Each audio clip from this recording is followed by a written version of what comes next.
Hey YouTube, this is going to be hopefully a quick response to the SuperAtheistBrothers and their very long 4-part video series in response to my initial response to their initial argument that miracles, or supernatural claims as they put it, are at a disadvantage comparatively to naturalistic explanations. Now, if you watched my original response, you'll remember that I held two contentions, namely one, that Mario and Luigi's argument falsely rests on the basis that the resurrection is at an epistemic disadvantage compared to other testimonies, i.e. naturalistic explanations or accounts. And two, the argument falsely denotes the eyewitness testimony behind the resurrection as poor.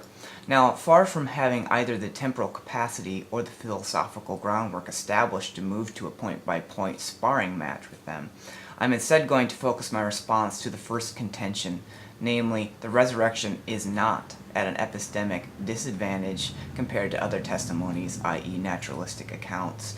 Now, I'm going to do this because, as I said previously, we need to establish a philosophical ground, so to speak, on whether miracles are probable in the first place. For if we begin discussing all the historical facts, but hold to a philosophical improbability of miracles, then what is the point of discussing the historical facts? Now, you remember that I initially stated that if one wishes to hold that the resurrection is at an epistemic disadvantage comparatively to naturalistic accounts, then it is difficult to see how this is not begging the question in favor of naturalism, stating via Paley that, quote, a narrative of a fact can only be said to be contrary to experience if we, being at the very time and place in question, observe that the alleged event did not in fact take place. Otherwise, we are simply assuming that such an event are contrary to experience, thus begging the question. Now here the SuperAtheistBrothers counter first by stating that one must be omnipresent to ever consider supernatural things to not have occurred. Video 1, 545 through 555. But such a response is missing the logic behind Paley's argument and statement. Paley is not suggesting that one must be omnipresent in order to know whether a miracle has not occurred or not, i.e. the resurrection specifically. Rather, what is suggested is that one cannot logically conclude that a narrative is contrary to human experience without experiencing the event in question. Otherwise, the individual is only assuming that such events are contrary to experience, and thus, again, begging the question. Here we are speaking about begging the question in regards to human experience. Put another way, when Mario and Luigi claim that the resurrection is contrary to human experience because they have never experienced such an event, this is clearly fallacious. Basing the entirety of human experience off of one's individualistic experience is not logical. Now, if the logic behind the question-begging fallacy is still too hard to see, we can frame the problem via a similar fallacy, i.e. circular reasoning, as these two go together from time to time. The brothers state at 708 through 715, quote, "But I'm not presupposing naturalism," end quote. But then he says this immediately after, quote, "We have never observed supernatural events and there's an indefinite amount of supernatural evidence," end quote.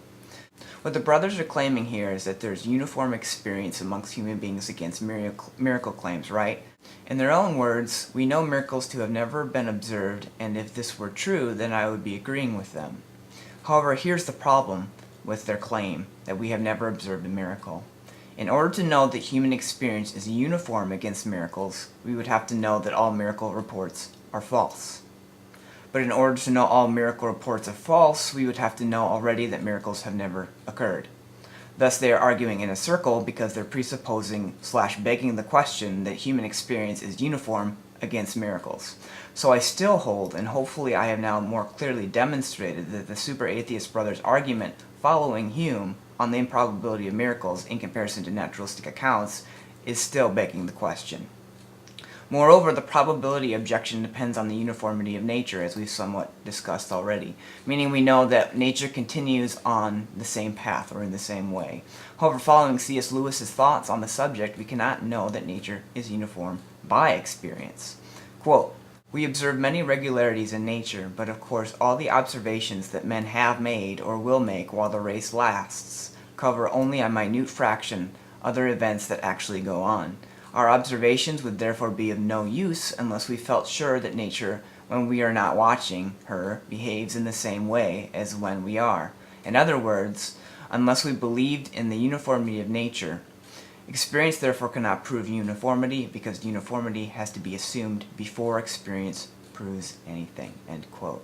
However, if one studies the field of quantum mechanics, it quickly becomes clear that nature, under this theory, is in no way uniform, as subatomic particles cannot be specified with certainty as to their location or their velocities. Thus the question, is nature uniform, is in no way clearly determined, as of this time, by scientific discovery at least, which subtracts from the probability argument, as the uniformity of nature is presupposed by it. Lastly, I would like to refocus the argument a little bit, if I could.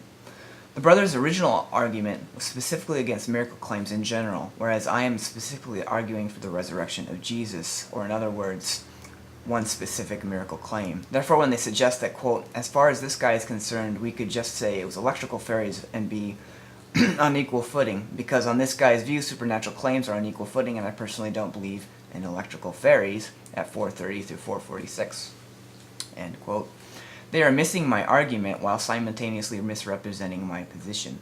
In my original response, I was discussing a specific miracle claim, i.e. the resurrection of Jesus, and used some of the historical evidence to justify why I believe in this miracle claim.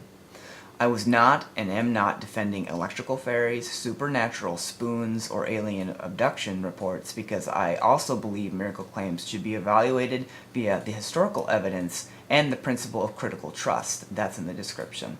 Thus, the aforementioned examples hold no weight to me specifically, because while I hold that some miracles occur and are probable, example, the resurrection of Christ, I examine the evidence and use a critical trust framework to differentiate between claims.